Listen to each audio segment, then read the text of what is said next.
Mercedes is going to be your for real speaker tonight, but I have to give you a few precursors, because on the front of your little notebook is a verse, which is the theme of our conference.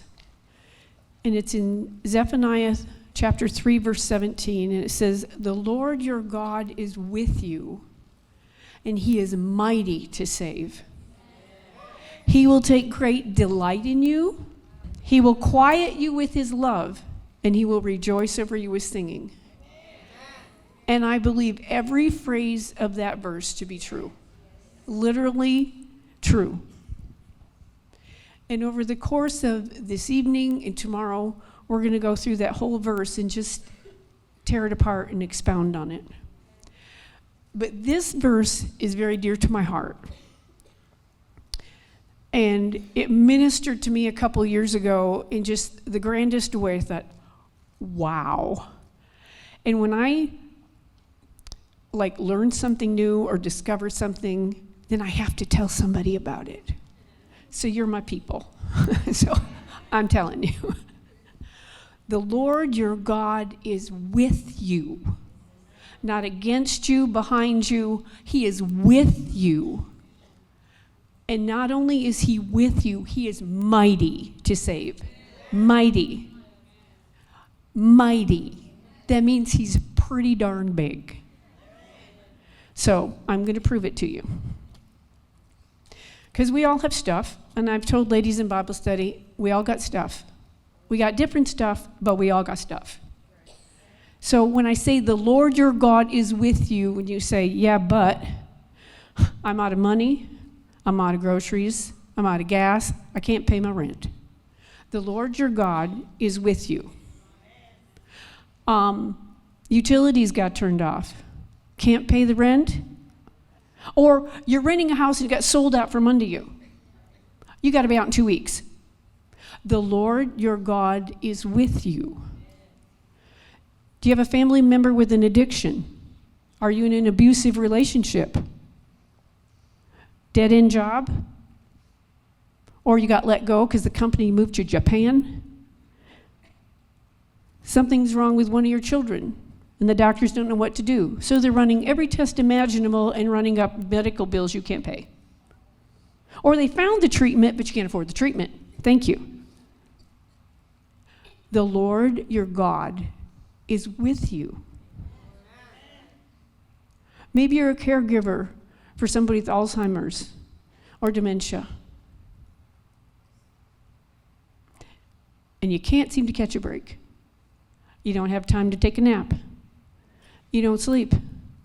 Or you got toddlers and you can't sleep because they don't sleep. Or you have a special needs child and you can't sleep. You just need a couple days rest. The Lord your God is with you, and he is mighty to save. Maybe you just moved and you don't know a single soul. The Lord your God is with you. When I moved to Amarillo, Texas, I knew my husband and my 1-year-old child in all of Amarillo. The Lord your God is with you. Oh, no home church? You feel like you're treading water in this huge ocean and don't know where to go? The Lord your God is with you. Maybe you're suffering depression, or one of your family members are. Husband, and he won't talk. You, and you can't talk. Your child's having problems at school and won't tell you what it is. Or they do, and it's not an easy fix. Teenagers making bad decisions. The Lord your God is with you. Maybe bitterness is just eating at your soul for whatever the reason. You're just feeling stuck or overwhelmed. The Lord your God is with you.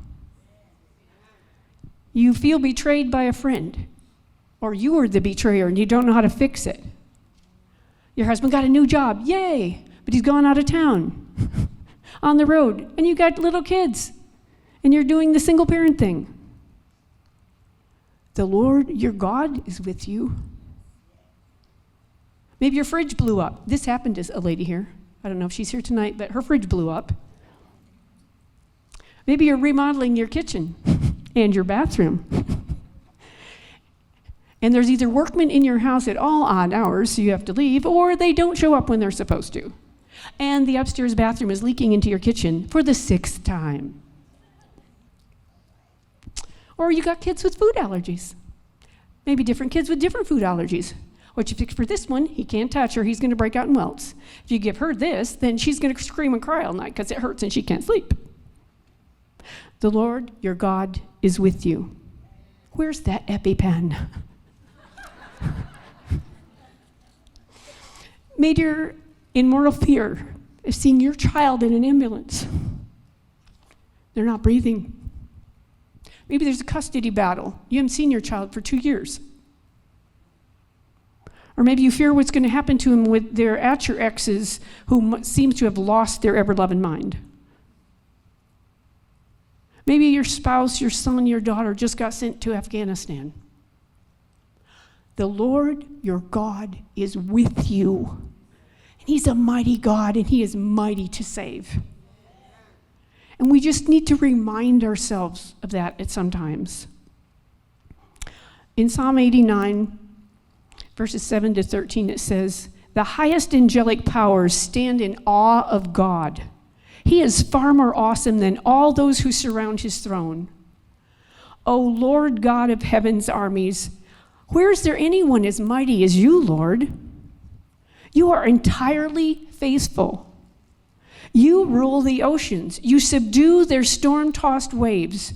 You crushed the great sea monster. You scattered your enemies with your mighty arm. The heavens are yours. The earth is yours.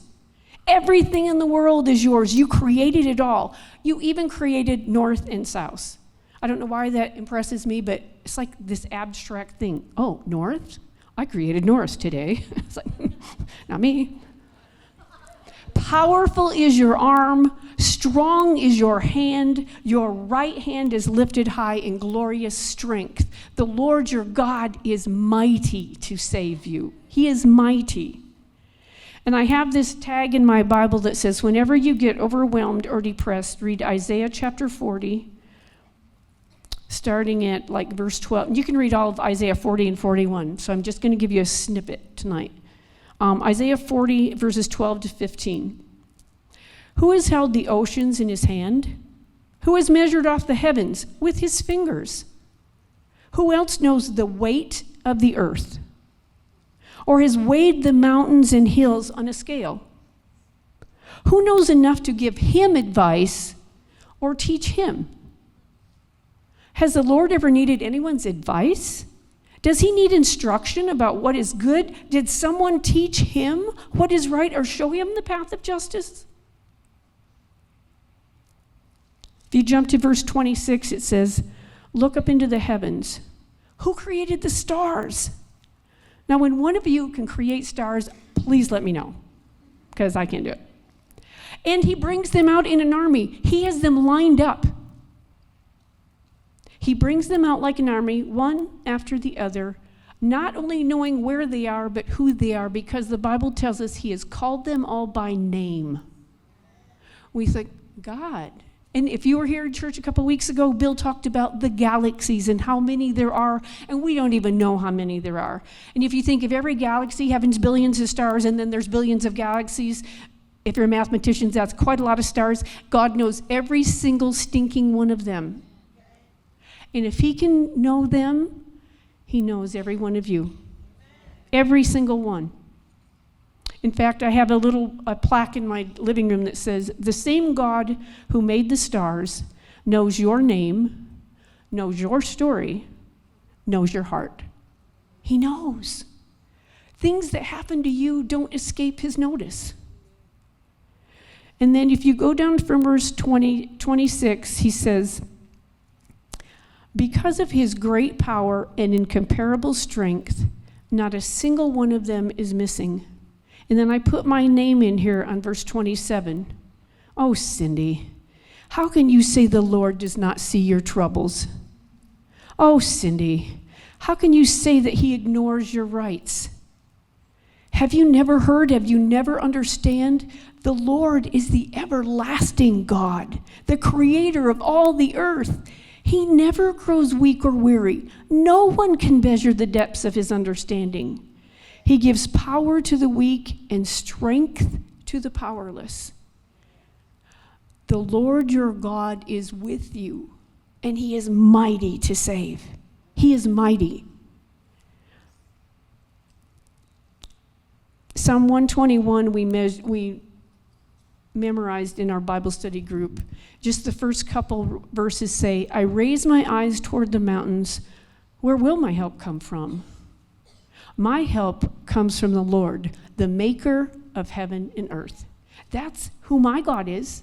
That's how big he is. Now, in the book of Deuteronomy, and you're going to say, oh, boring. Not so much if you know what's going to go happen here. Because in the book of Deuteronomy, we have all these final speeches that Moses is giving to Joshua, who's been his second in command for like 40 years, and the children of Israel who are about to go in and take possession of the promised land he promised them. So, Moses is telling them. He's telling them all this stuff, and he's telling them, be prepared. But even though God promised them this land, they call it the promised land. They're going back to where they came from, but they've been gone for a while. And they're going to have to fight to retake the land that is already theirs. And Joshua is the one that's going to lead them in a lot of battles before they can actually get to live there. Because, well, you know, when they went off to be slaves in Egypt for like 400 years, other people moved in.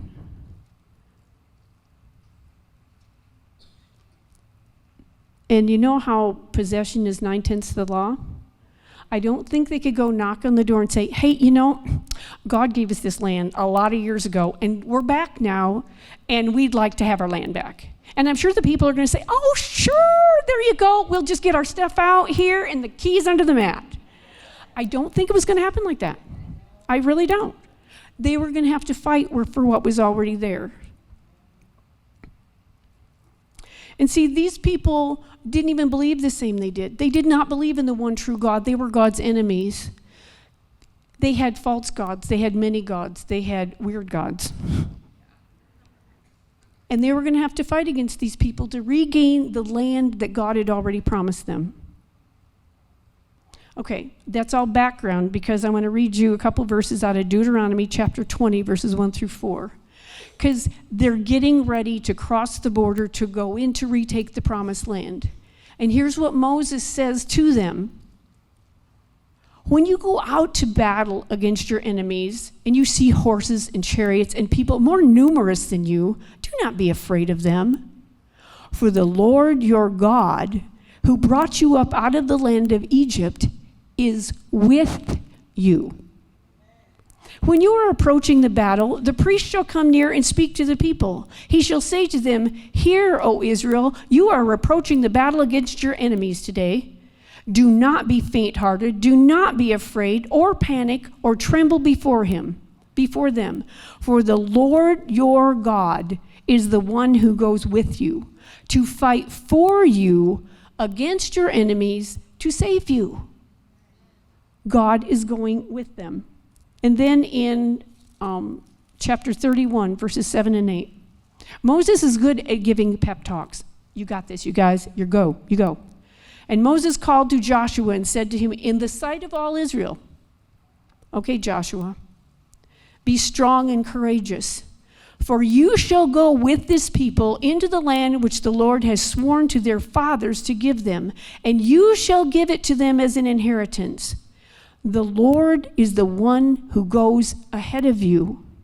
He will be with you. He will not fail you or forsake you. Do not fear or be dismayed. He's preparing them for the battles which are to come. But he's saying, but your God is going to go with you. He wanted them to be prepared. Well, I have a news flash for you. We serve the same God. he is not any less powerful today than he was in the time of Joshua, in the time of Moses, in the time of David. He is just that as much powerful today as he is then. And whatever enemies we have to face, where the enemy is poverty or addiction, fear, whatever it is, we have God on our side. He is with us, and he is mighty to save. Our catchphrase for this conference is, God's might ignites our mettle. And our mettle, I was so thankful for Melissa that she looked this up on Google. Mettle, I'm just defining mettle for you. A person's ability to cope well with difficulties or to face a demanding situation in a spirited or resilient way. God's might gives us staying power. And maybe that staying power is to stay put and do the job he's giving you to do. But maybe the staying power is the courage to go forth and do something new and different. Only you know that, what God is asking you to do. But he says, I'm with you. And he wants us to remember what he's already done for us. In Deuteronomy 7, verse 17 through 21, he says, perhaps you'll think to yourselves, how can we ever conquer these nations that are so much more powerful than we are? But don't be afraid of them. Just remember. Remember what the Lord your God did to Pharaoh and to all the land of Egypt. Remember the great terrors the Lord your God sent against them. You saw it with your own eyes. And remember the miraculous signs and wonders and the strong hand and powerful arm with which he brought you out of Egypt. The Lord your God will use this same power against all the people you fear. No, do not be afraid of those nations, for the Lord your God is among you, and he is a great and awesome God. He is a great and awesome God. Right around, I think it was Easter time, we got a card, and there was a couple little extra cards in it. And I loved what this said, and Bill doesn't know, he doesn't even get to share it with me because I took it in my office and said, that one's mine. Because it says, the truth is that no matter how difficult life gets, it is God who is carrying us through every adversity. We might not be aware of how close he always is to us, but that does not change the reality that he is holding us very close all the days of our lives. May each one of us feel the warmth of his embrace today. And I know this is just getting us started, because Mercedes is going to come talk too. But this verse just means so much to me. And I feel like in one sense, you're all my kids. So I got to tell you this thing. This thing is that I know our God, and he's really big, and he's really mighty, and he's on our side. The Lord your God is with you, and he is mighty to save. Mighty. We can trust him. Okay, now hold your seats for a second, because my friend Mercedes is going to come up and tell you some more good stuff. But she's a pastor's wife too, in Grapevine. She has 4 daughters. See, if she had 5 daughters, I could sing, if I were a rich man. Anyway, she has 4, but she has grandkids. She has like 3 grandkids and a couple more on the way, because she has a dilemma now. 2 grandkids are coming, and they're supposed to be born within 6 days of one another, and they live in different towns. How is she going to be in both places? So, would you please welcome my friend Mercedes? Thank you.